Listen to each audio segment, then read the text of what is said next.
Welcome to SumanTV. నేను మీ సుమంటి వినాగ్. అకార్డింగ్ టు వేదిక్ ఆస్ట్రాలజీ కనుక మనం చూసుకుంటే వృషభ రాశి వారికి ఎస్పెషల్లీ విమెన్కి నరదృష్టి ప్రభావం అసలు ఏ విధంగా ఉంటుంది, ఉంటే ఎలాంటి జాగ్రత్తలు తీసుకోవాలి, దానికి రెమెడీ ఏంటి అనేది ఈరోజు మనతో పాటు వేదిక్ ఆస్ట్రాలజర్ ఉమా గారు ఉన్నారు. అది వారి మాటలు తెలుసుకుందాం. Hello sir. హలో నాగరాజ్ గారు. సార్, వేదిక్ ఆస్ట్రాలజీ ప్రకారం కనుక మనం చూసుకుంటే ప్రతి మనిషికి దృష్టి ప్రభావం అయితే ఉంటుంది. ఎస్పెషల్లీ విమెన్కి వృషభ రాశి వారికి ఎలాంటి దృష్టి ప్రభావం ఉంటుంది? ముఖ్యంగా మనం మాట్లాడుకునేది ఆడవాళ్ళ గురించి, వృషభ రాశి గురించి, నరదృష్టి యొక్క ప్రభావం గురించి. అయితే నరదృష్టి అంటే కేవలం ఏదో ఒక వచ్చిపోయేటువంటి దుష్ప్రభావాన్ని చాలామంది అనుకుంటారండి. కానీ దాంట్లో ఎన్ని రకాలుగా ఉంటుందని విభజించబడిందో శాస్త్రంలో ఒకసారి చెప్తాను. నరదృష్టిలో 5 రకాలుగా ఉంటుంది నాగరాజు గారు. ముఖ్యంగా మొదటిది సామాన్యమైన నరదృష్టి. అంటే మనం ఏదైనా చూస్తే వృషభ రాశి స్త్రీలు చూడడానికి చాలా అందంగా ఉంటారండి. చాలా యాక్టివ్‌గా ఉంటారు. చాలా అంటే వాళ్ళ వర్చస్సు కూడా చాలా సెంటర్ ఆఫ్ అట్రాక్షన్ ఉంటారు వృషభ రాశి వాళ్ళు. సో, సామాన్యమైన నరదృష్టి అంటే ఫస్ట్ ప్రైమరీ నరదృష్టి ఎప్పుడైతే వీళ్ళకి సోకిందో, వీళ్ళు బాగా గమనిస్తే మీరు చూడండి, మీరు ఎప్పుడైనా ఏదైనా ఫంక్షన్‌కి వెళ్ళినప్పుడు కానీ, లేకపోతే ఎక్కడికైనా బయటికి వెళ్ళినప్పుడు కానీ, మళ్ళీ ఇంటికి వచ్చిన తర్వాత ఖచ్చితంగా నీరసమో, జ్వరమో, తలనొప్పో ఖచ్చితంగా మీకొచ్చేస్తుంది. ఎందుకంటే వృషభ రాశి స్త్రీలు చాలా సెంటర్ ఆఫ్ అట్రాక్షన్. ఖచ్చితంగా నరదృష్టి వల్ల సోకుతుందండి. సో, ఈ యొక్క నరదృష్టి సోకడం వల్ల వికారం ఒకటి, వామిటింగ్స్ ఒకటి, తినాలనిపించకపోవడము, నిద్ర పట్టకపోవడము, ఇవన్నీ మీకు ఖచ్చితంగా కనబడతాయి. సామాన్య దృష్టిలో సామాన్య దృష్టి. అది వచ్చిందంటే అర్థం చేసుకోండి, మీరు నరదృష్టి సోకింది అని అర్థము. ఖచ్చితంగా రెమెడీ చేయాలి. అయితే ఇక రెండవది మహానరదృష్టి అండి. మహానరదృష్టి సోకింది అంటే యాక్సిడెంట్లు అవుతాయి, తీవ్రమైన ఆరోగ్య సమస్యలు వస్తాయి. ఇల్లు కట్టుకున్న వాళ్ళు అలా నిట్టని నూనె అలా ఉండిపోతారు. అంటే అర్ధాంతరంగా మధ్యలో ఆగిపోతుంది. అప్పుల పాలైపోతారు. వృషభ రాశి స్త్రీలకి జనరల్‌గా మనం చెప్పినటువంటి ఏ వృత్తి వ్యాపారంలో సూట్ అవుతుందని చెప్పాను. బంగారం వ్యాపారం అద్భుతంగా ఉంటుంది. బట్టల వ్యాపారం అద్భుతంగా ఉంటుందని చెప్పాం. అలాంటి వాళ్ళకి గిరాకీ లేక అంటే జనాలు ఇప్పుడు వ్యాపార వశీకరణ ఒకటి ఉంటుందండి. వ్యాపార వశీకరణం ఏంటంటే ఆ స్థలము, ఆ యొక్క షాపు, ఆ బిజినెస్ 10 మందిని అట్రాక్ట్ చేసుకునే గుణము. ఆ వృషభ రాశి స్త్రీలు ఏదైతే పని చేస్తూ ఉంటారో వ్యాపారం కానీ, వృత్తి కానీ దాన్ని లాస్ అయిపోతారు ఆ దృష్టి సోకడం వల్ల. ఒకరి తర్వాత ఒకరికి ఇంట్లో మరణాలనేవి సంభవిస్తూ ఉంటాయి. ఎందుచేత వీళ్ళు చనిపోతున్నారో కూడా అర్థం కాదు. భయకంపితులైపోతారు. అది మహానరదృష్టి సోకడం వల్ల వస్తుంది. ఇంకా మూడవది సంభోగ దృష్టి అండి. సంభోగ దృష్టి అనంటే వృషభ రాశి స్త్రీలు ఎంతైతే అందంగా ఉంటారో, భార్యాభర్తల్లో ఎవరిద్దరున్నా, ఉదాహరణకి ఇద్దరికీ వృషభ రాశి అయ్యుండొచ్చు. అయితే ఇద్దరిలో అన్యోన్యత ఉండి ఆ దంపతులిద్దరూ ఉన్నప్పుడు వాళ్ళిద్దరి మీద ఎవరో ఒకళ్ళ మీద బయట వాళ్ళ యొక్క కన్ను పడిందనుకోండి, మోహ చూపులు ఏమైనా పడ్డాయనుకోండి, ఈ సంభోగ దృష్టి పడినంత మాత్రం చేత వాళ్ళిద్దరి మధ్యలో అన్యోన్యత పోతుంది. విడాకులు తీసుకునేదాకా వెళ్ళిపోతారు. అనుమానాలు, సందేహాలు, ఇద్దరి మధ్యలో ప్రేమ ఇవి ఏముండవు, మాటలు ఏముండవు, పట్టించుకోకపోవడము, ఏది సరిగ్గా చెప్పకపోవడము, గొడవలు ఆడుకుంటూ ఉండడము, ఎప్పుడు మిస్‌అండర్‌స్టాండింగ్స్ వస్తూనే ఉంటాయి, గొడవలు అయిపోతాయి, విడాకుల దాకా వచ్చేస్తారు. ఇకపోతే సంతాన దృష్టి. సంతాన దృష్టి అనంటే చంటి పిల్లలకి ఎప్పుడైతే దృష్టి పడుతుందో, చిన్నపిల్లలు రాత్రప్పుడు ఊరికనే ఏడుస్తూ ఉంటారండి బాగా.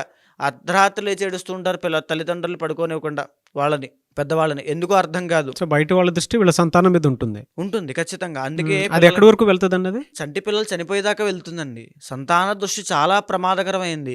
చాలా మందికి అది కడుపులో ఉన్నప్పుడే జరుగుతుంది. కొంతమందికి పుట్టిన తర్వాత చంటి పిల్లగా చనిపోతారు కూడా.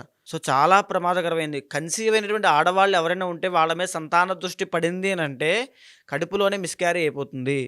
చాలామంది మాకు సంతానం నిలబడట్లేదు అంటే కారణం ఏమిటంటే సంతాన దృష్టి పడడం వల్లే.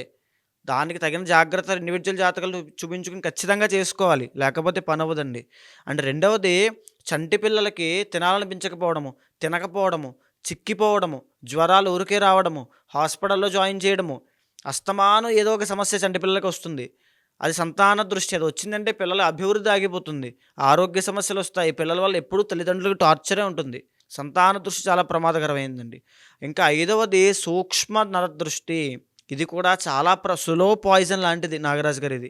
ఇది ఉన్నప్పుడు ఎవరికైతే సూక్ష్మ నరదృష్టి సోకుతుందో మన చుట్టూ ఉండేటువంటి వాళ్ళే, మన బంధువులే, మన ఫ్రెండ్సే, మన వాళ్ళే, అక్కడికి వెళ్ళకు. వెళ్ళావంటే నువ్వు అయిపోతావు. నువ్వు చేసే ఉద్యోగం చాలా రిస్క్ అయినది. అంటే మనం ఎదగబోతున్నాం అన్న విషయం వాళ్ళకి తెలిసి ఎక్కడ ఎదుగుతామో అనేటువంటి భావనతో కావాలని చెప్పి మనకు భయపెట్టడానికి, అది చేస్తే పడిపోతావు, డౌన్‌ఫాల్ అయిపోతావు, కిందకెళ్ళిపోతావు, ఎవ్వరూ లేరు, నువ్వు ఒక్కడే ఉంటావు బిజినెస్‌లో, ఎవ్వరు దీంట్లో సక్సెస్ అవ్వలేదు, నువ్వు అయిపోతావు. ఆ రిస్క్ తీసుకోవడానికి, ఆ సాహసం తీసుకోవడానికి, ఆ ప్రయత్నం చేయడానికి అడ్డుపడుతూ ఉంటారు వీళ్ళు. ఈర్ష్య, ద్వేషంతో పానిక్ ద్వేషంతో. చేస్తారు. అంటే అది ద్వేషం అని కూడా కంప్లీట్‌గా చెప్పలేమండి. అదేంటనంటే ఒక రకమైన అది అంతా జెలస్. జెలస్ అంటే ఒక రకమైన భావన. అంటే మనకు తల్లిదండ్రులు కూర్చోబెట్టి జాగ్రత్త చెప్తూ ఉంటారు. ఆ జాగ్రత్తకి వీళ్ళు చెప్పేటువంటి ఆ జాగ్రత్తకి చాలా థిన్ లేయర్ డిఫరెన్స్ ఉంటుంది. అది వాళ్ళకి వ్యక్తిగతంగా వాళ్ళకి అర్థమవుతుంది నేను చెప్తే. వాళ్ళ జీవితంలో జరుగుతుంది కాబట్టి. అది సూక్ష్మ నరదృష్టి అండి. అది జరిగినప్పుడు, ఆ దృష్టి సోకినప్పుడు ఆ వ్యక్తిగతంగా వాళ్ళంతట వాళ్ళే భయపడిపోయి ఓవర్ థింకింగ్‌కి, డిప్రెషన్‌కి లోనయ్యి ఏం చెయ్యాలో తెలియక ప్రయత్నాన్ని వెనక్కొచ్చేసి, మధ్యలో ఆగిపోయి, బిజినెస్‌ని మధ్యలో ఆపేసి, అంటే ఉదాహరణకి వాళ్ళ చేతి వేళ్ళతో వాళ్ళ కళ్ళు పొడిపించుకునేలా చేస్తారు. ప్రయత్నం మధ్యలో ఆగిపోతుంది. అర్ధాంతరంగా మధ్యలో ఆగిపోతారు. మరెలా సార్? అంటే వృషభ రాశి వారికి ముఖ్యంగా ఎస్పెషల్లీ విమెన్‌కి ఎలాంటి దృష్టి ప్రభావం ఉంటుందండి? ముఖ్యంగా వృషభ రాశి స్త్రీలు చాలా అందంగా ఉంటారండి. చూడ్డానికి చాలా సెంటర్ ఆఫ్ అట్రాక్షన్ ఇందాక నేను చెప్తున్నాను గదా! వీళ్ళకి విహీనత్వం అనేది వచ్చేస్తుంది. వీళ్ళకి సంభోగ దృష్టి అనేది ఎక్కువగా ఉంటుందండి. వీళ్ళకి హెయిర్ ఫాల్ ఎక్కువైపోవడము, పీసీఓడీ, పీసీఓఎస్ అవ్వచ్చు. పెళ్లి కాని వాళ్ళైనా, పెళ్లయిన వాళ్ళైనా సరే వీళ్ళకి ఎక్కువగా ఈ యొక్క పర్సనల్ ప్రాబ్లమ్స్ వ్యక్తిగతంగా చాలా ఇబ్బందులైపోతాయి. వాళ్ళ స్వభావంలో మార్పులొస్తాయి, శరీరంలో మార్పులొస్తాయి, స్కిన్ డిసీజ్ ఒస్తాయి, ర్యాషెస్ ఒస్తాయి, ముఖంలో కూడా వర్చస్సు తగ్గిపోతుంది. వాళ్ళు చలాకీగా మాట్లాడే తత్వం పోతుంది. ఇంకా చెప్పాలంటే పెళ్ళైన వాళ్ళైతే సంభోగ దృష్టి సోకడం వల్ల మొగుడు పెళ్ళాల మధ్యలో తగాదాలొస్తాయి.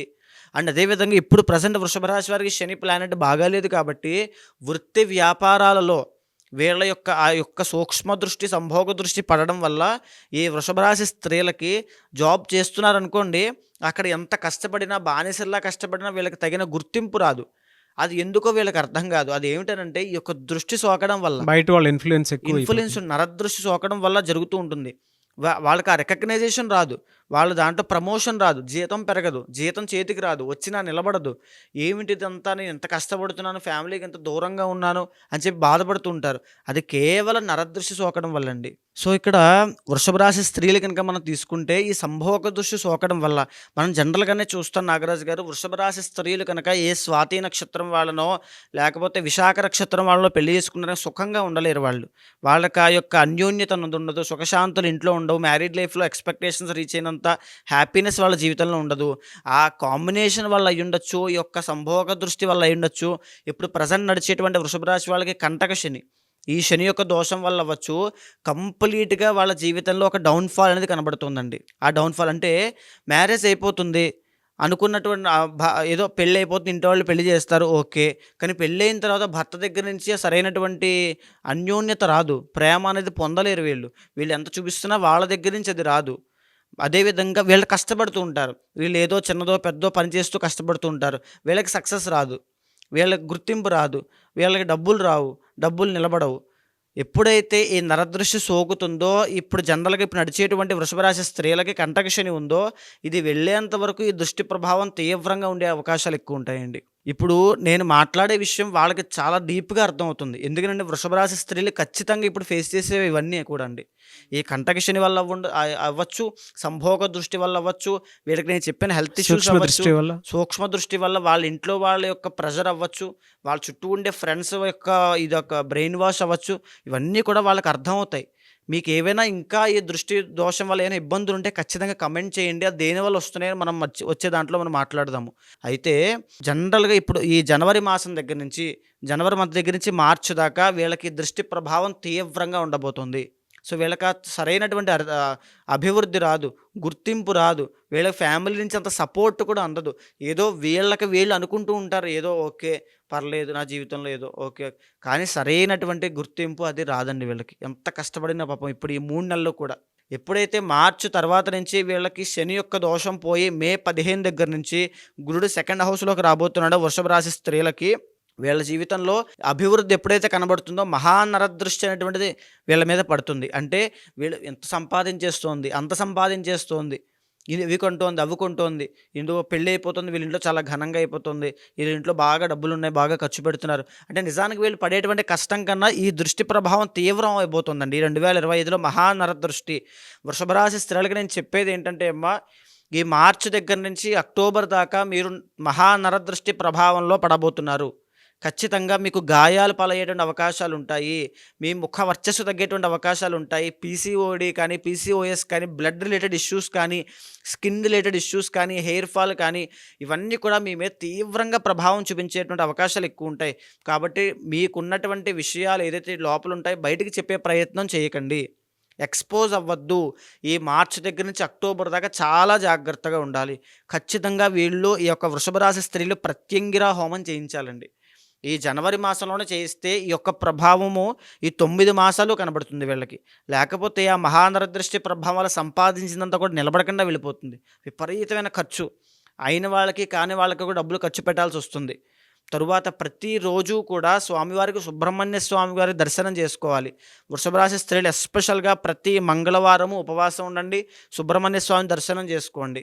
ఖచ్చితంగా ఓం శరవణ భవాయ నమః అనే మంత్రాన్ని ప్రతిరోజు జపం చేయాలి వృషభ రాశి స్త్రీలు. లేకపోతే మహానరదృష్టి ఇందాక ప్రభావం చెప్పానండి. యాక్సిడెంట్లు అవ్వచ్చు, గాయాల పాలు, డబ్బులున్నా సరే ఏమీ చేయలేని పరిస్థితి, ఏ ఆరోగ్య సమస్య వస్తుందో తెలియని పరిస్థితి. ఇలాంటి పరిస్థితిని లోనవ్వకుండా స్వామివారికి అనుగ్రహం కావాలి. ఈ మంత్ర జపం ఎంత చేసినప్పటికీ కూడా తప్పకుండా ప్రత్యంగిర హోమం చేయండి. అది చేస్తే కానీ మీకు పూర్తి ఫలితం అనేది రాదు. దాంట్లోంచి ఉపశమనం కలిగేటువంటిది రాదు. ఆ నరదృష్టి మళ్ళీ మీకు సోకకుండా ఉండాలంటే ప్రత్యంగిర అమ్మవారి యొక్క హోమం చేయండి. Okay sir. అంటే హోమం చేయించుకోవాలి అనుకున్నటువంటి వాళ్ళు ఉంటారు. బట్ ఎలా తెలుస్తదంటే ఇప్పుడు మీరు చెప్పారు కొంతమంది వ్యక్తిగత జాతకం కూడా ఉంటుంది గదా! ఇప్పుడు నేను చెప్పినటువంటివి ఖచ్చితంగా వృషభ రాశి స్త్రీలకి తెలుస్తుందండి. వాళ్ళ జీవితంలో జరిగేవి ఇవన్నీ ఒక బ్లూ ప్రింట్ నేను చెప్పింది ఖచ్చితంగా జరుగుతాయి. వాళ్ళ ఇంటర్నల్ జాతకం ద్వారా వాళ్ళ యొక్క ప్లానెట్స్ ఎంత బలంగా ఉన్నాయో తెలిస్తే వాళ్ళు దాన్ని ఎంతవరకు తట్టుకుంటారో తెలుస్తుంది. మిమ్మల్ని అప్రోచ్ అయితే మీరు చెప్తారా సార్ అది? తప్పకుండా అండి. ఇంటర్నల్ జాతకం చూసిన తర్వాత D1 అవ్వచ్చు, D9 అవ్వచ్చు, D10 అవ్వచ్చు. ఈ చార్ట్స్ చెక్ చేసిన తర్వాత మీ జీవితం మీద ఎలాంటి దృష్టి ప్రభావం పడుతుందో చూసిన తర్వాత ఒక పరిహారం చేపిస్తానండి నేను. ఆ పరిహారం చేయించి నేను ఒక మంత్రం ఇస్తాను మీకు. ఒక రక్షా సూత్రాలు కడతాను. దానివల్ల ఎలాంటి నరదృష్టి ప్రభావం అయినా, సంభోగ దృష్టి ప్రభావం మిమ్మల్ని ఏమీ చేయలేదు. దృష్టి ప్రభావం ఉంది అనేటువంటిది ఎన్ని డేస్‌లో వాళ్ళు చెక్ చేసుకోవాల్సినటువంటి అవసరం ఉంటుందంటారు? ఎన్ని డేస్ ఉంటుంది? ఈ వృషభ రాశి స్త్రీలకి ఎప్పుడైతే దృష్టి ప్రభావం సోకుతుందో ఎంతో కాలం పట్టదు నాగరాజు గారు. ఒక రోజు నుంచి 7 రోజుల్లోపు దానికి గురైపోతారు. ఆ ప్రభావాలన్నిటికి వాళ్ళకి అర్థమైపోతాయి. ఏమిటి ఈ మైగ్రేన్ ఏంటి, సడన్‌గా నాకు ఈ హెడేక్స్ ఏంటి, ఈ వామిటింగ్ వికారం ఏంటి, ఆకలి వేయకపోవడము, నిద్ర పట్టకపోవడము, నిద్రలో సడన్‌గా లేచి కూర్చుంటారు. వాళ్ళకి భయం వేసేస్తుంది. ఏంటి నా జీవితం, ఏంటి సడన్‌గా పీడకలలు రావడము, ఇవన్నీ కూడా నరదృష్టి ప్రభావం అండి. అది కొంతమందికి ఒక రోజులో వచ్చేసి సంవత్సరం దాకా ప్రభావం ఉంటుంది. ఎందుకంటే దానికి తగిన పరిహారం చేయించరు కదా! వాళ్ళకి ఆ దైవబలం ఉండదు. స్పిరిచువల్ ఎనర్జీ వాళ్ళకి రాదు. ఆ సంవత్సరం అంతా వాళ్ళు బాధపడాల్సిందే. పరిహారం జరిగేంత మహానరదృష్టి వరకు కూడా రాబోతుంది కాబట్టి. రాబోతోంది. ఖచ్చితంగా పరిహారం జరిగేంత వరకు ఆ ప్రభావాలు ఉంటాయి కాబట్టి ఆ పరిహారం ఆచరిస్తే అది వెంటనే పోతుంది. మీ అపాయింట్‌మెంట్ తీసుకొని మిమ్మల్ని అప్రోచ్ అవ్వచ్చా? ఎవరికైనా ఏదైనా నరదృష్టి ప్రభావం లాంటిది ఉంది అనంటే జాతక చక్రం ప్రకారం వాటికి కావాల్సినటువంటి పరిహారాల్ని మీ దగ్గర నుంచి పొందొచ్చా? తప్పకుండా అండి. ఇంటర్నల్ జాతకం చూసిన తర్వాత వాళ్ళ యొక్క శక్తి ఎలా ఉంటుంది, వాళ్ళ ప్లానెట్స్ ఎంతవరకు అనుకూలిస్తున్నాయి, గోచారాలు ఎంతవరకు కూడా ప్రతికూలిస్తున్నాయి తెలుసుకుని వాళ్ళ జీవితంలో జరిగేటువంటి సందర్భాలని, పరిస్థితులను గమనించిన తర్వాత మహావిద్య చేయించడం వల్ల తప్పకుండా చేయిస్తాను నాగరాజు గారు. చేయించడం వల్ల వాళ్ళు వెంటనే ఉపశమనం కలుగుతుంది. సో అది మీరు గనుక ఉమాగారిని సంప్రదించాలి అనుకుంటే వీడియో చూసిన వెంటనే స్క్రీన్ మీద మీకు కాంటాక్ట్ నెంబర్ కనిపిస్తుంది. ఎందుకంటే సిమ్టమ్స్ని బట్టి మీకే అర్థమైపోతూ ఉంటుంది కదా, నాకు ఈ దృష్టి ప్రభావం ఉంది అనుకునేటువంటిది. సో స్క్రీన్ మీద ఉమాగారి కాంటాక్ట్ నెంబర్ కనిపిస్తుంది. దాన్ని మీరు కాల్ ఆర్ మెసేజ్ వాట్సాప్ చేసి వెంటనే అపాయింట్మెంట్ బుక్ చేసుకోండి. ఎనీవేస్ థ్యాంక్ యూ అండి. థ్యాంక్ యూ సో మచ్ ఉమాగారు. నమస్తే అండి.